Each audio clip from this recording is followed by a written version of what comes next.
Hello, ladies and gentlemen. Welcome to Triple N Media. In this presentation, we are going to look at Elliott waves revisited. Elliott wave analysis has been applied to analyze the stock markets over the decades. It has great historic precedents. The human behavior sort of repeats in a systematic pattern. And we see the same thing in nature, like bell curve or Fibonacci numbers or trends or seasons.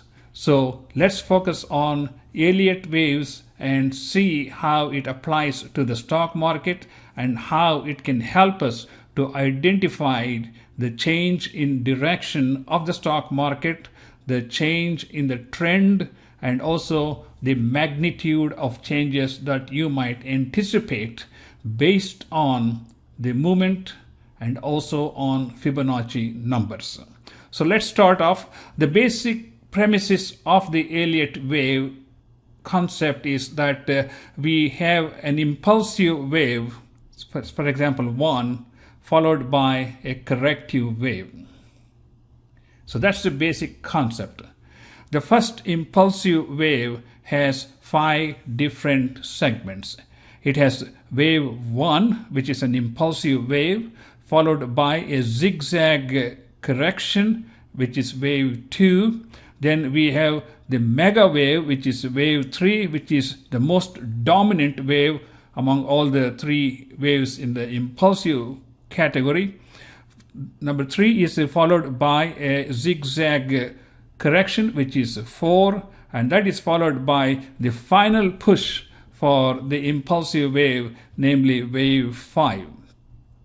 And if you look under finer timelines, you will see that each one of these waves are made up of a pattern of 5 waves, like 1, 2, 3, 4, 5.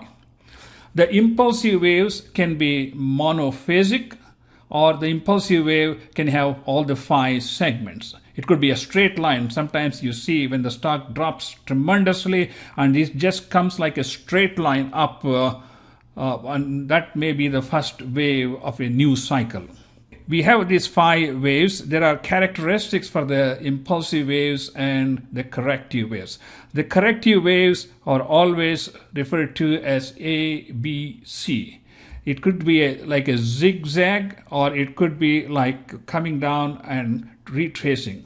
The corrective waves can generally retrace anywhere from 38 to 50% of the impulsive wave. So when you see a new trend, you are not sure whether this is just a correction, then the continuation of the downtrend is going to just make its progress.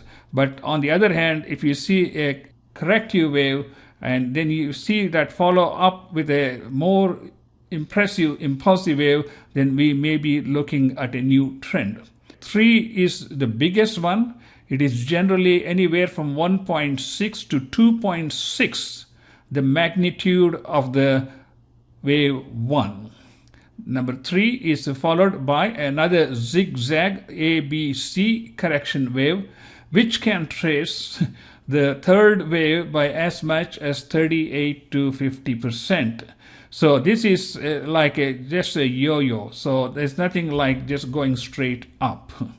All right. After that, we have the wave 5, which has to clear the top of wave 3 in most cases. And when it reaches the top, it's going to be followed by a major correction wave of this mega uptrend, and that is going to be also like a B, C. It could be like horizontal, or it could be sort of almost vertical. And this mega correction of the first wave is called wave 2. Again, this can trace 38% to 50% of the entire wave from 1 to wave 5. So that concludes wave 1 and 2. And that may be followed by a wave 3, which will go through the entire same cycle as we described here, followed by wave 4, and then we have wave 5, as it is going up here all the way to 5. And when we reach all the 5 major waves, then we're going to have a major correction. These are all smaller corrections, and these are tiny corrections, but this wave correction would be proportional to the magnitude of this movement from the baseline all the way to V5. So taking this movement in price and time, the wave 5 correction will be ABC, which can again trace 38 to 50% of the movement from 0 to wave 5. And one important thing I want to mention about corrective waves is the corrective waves take longer time than the impulsive waves. For example, if the impulsive wave takes like 1 hour, the correction usually lasts for more than an hour. It could last for 10 hours. It depends upon. Sometimes you see all this market going around like one steady baseline. That's like a long protracted correction. Okay, so the correction is something that is unpredictable because we don't know how much the correction is going to be.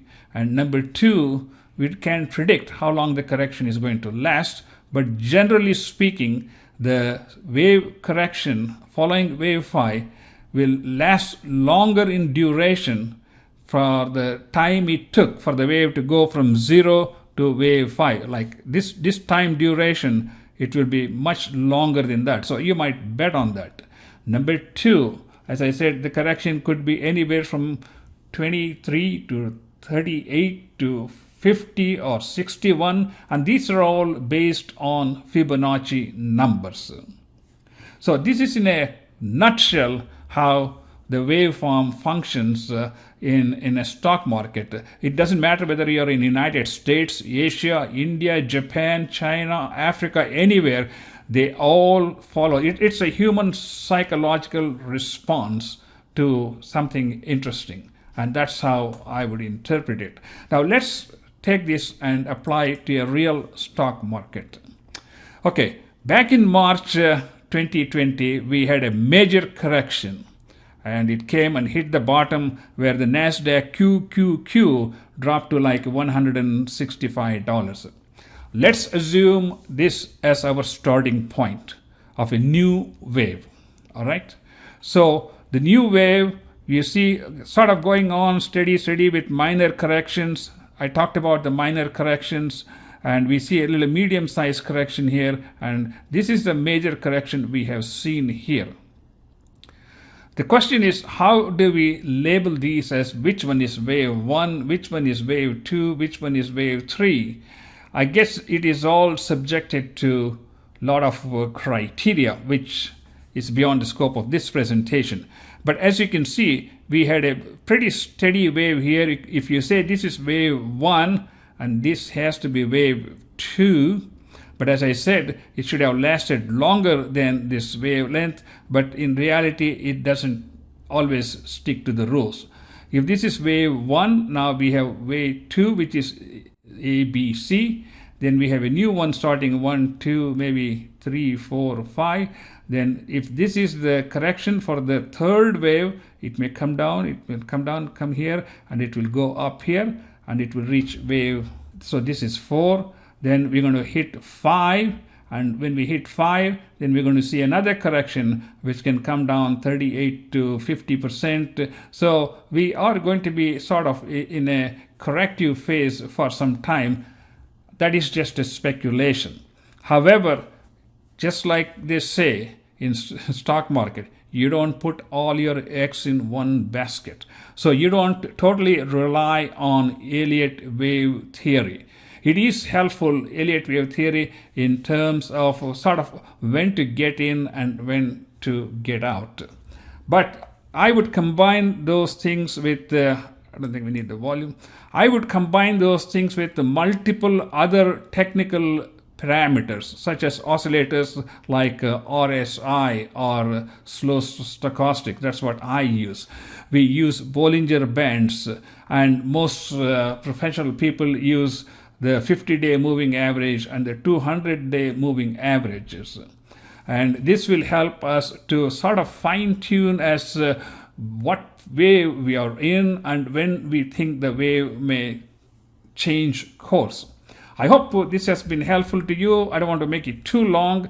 In the future, I'll cover various technical aspects one by one and correlate them with real-time waveforms. For example, this is a real-time waveform. My timeline here is set to 2 years. I can go to like 6 months. And as you can see, so if this was wave 2, then we have 1, 2, and again we have 1, 2, 3, 4, 5. That's wave 1, 1, 2, 3, 4, 5. That is just wave 3. And now we're seeing a correction for wave 3, which may be like repeating something like this. And after that, we're going to have wave 5. This is just speculation. Most of the time, the Elliott wave principle is backward looking. When things have happened, you can go back and say, oh, I think this is what it is. But nonetheless, by watching it carefully, it helps us to get a better feel for what thing that can change the trend. Thank you so much. And in the next one, I will talk about candle lights and how they can be useful in following the stock movements. Please do subscribe to our channel. We'll see you next time.